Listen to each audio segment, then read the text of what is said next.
చేయడానికి కాదు అని మీరు ఒప్పుకోండి. మరి మీరు అన్నారు జగన్మోహన్ రెడ్డి దగ్గరికి మీరు అన్నగారి దగ్గరికి ఎలా వెళ్తారు, మేము ఎలా పంపిస్తాము అని మీరు గాదా వెంకటేశ్వరరావు గారితో నాకు మీరు వార్నింగ్ ఇప్పించారే, బయటికి ఎలా వస్తారో చూస్తామన్నారే. మరి ఈ రోజు వచ్చాను, మరి జగన్మోహన్ రెడ్డి గారిని కలిశాను.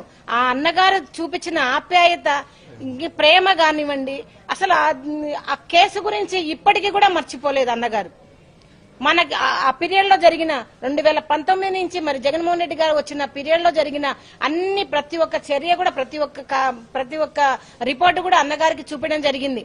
అన్నగారు ఇప్పుడు అదే చెప్పారు, మేము మీకు అండగా ఉంటాం, మా లీగల్టీ మీకు అండగా ఉంటుంది.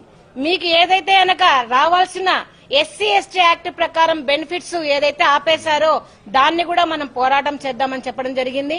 మరి అదే విధంగా సిబిఐ కూడా ఎందుకు తీసుకోదు, ఈ సిడిఎఫ్డి ఏదైతే అనక జగన్మోహన్ రెడ్డి గారి పీరియడ్ లో వచ్చిన ఈ ఇన్వెస్టిగేషన్ సిట్లో వచ్చిన ఈ సిడిఎఫ్డి రిపోర్ట్ ను ఎందుకు మీరు లోపల బయట పెట్టడం లేదు అని ఈ ప్రభుత్వాన్ని ప్రశ్నించడం జరుగుతా ఉంది.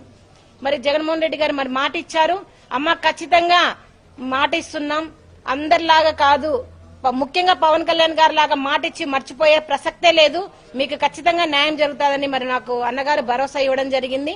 మరి అదే విధంగా నిజంగా నేను ఎన్నో రోజుల నుంచి కూడా నేను మరి అన్నగారిని జగన్మోహన్ రెడ్డి గారిని కలవడానికి మరి ట్రై చేస్తా ఉంటే మరి పేర్ని నాని గారు నిజంగా దగ్గరుండి ఒక ఇంటి మనిషిలాగా మమ్మల్ని ఎంతో ఆదరించి మరి పేర్ని నాని గారు మరి జగన్మోహన్ రెడ్డి గారి దగ్గర తీసుకొచ్చడం జరిగింది. మరి అందరికీ కూడా ఈ రోజు నిజంగా మీ మీడియా ముఖానికైతే మీడియా మొత్తం మిత్రులకు మరి పేర్ని నాని గారికి జగన్మోహన్ రెడ్డి గారికి నా చేతులెత్తి నమస్కరించి నేను ధన్యవాదాలు తెలుపు.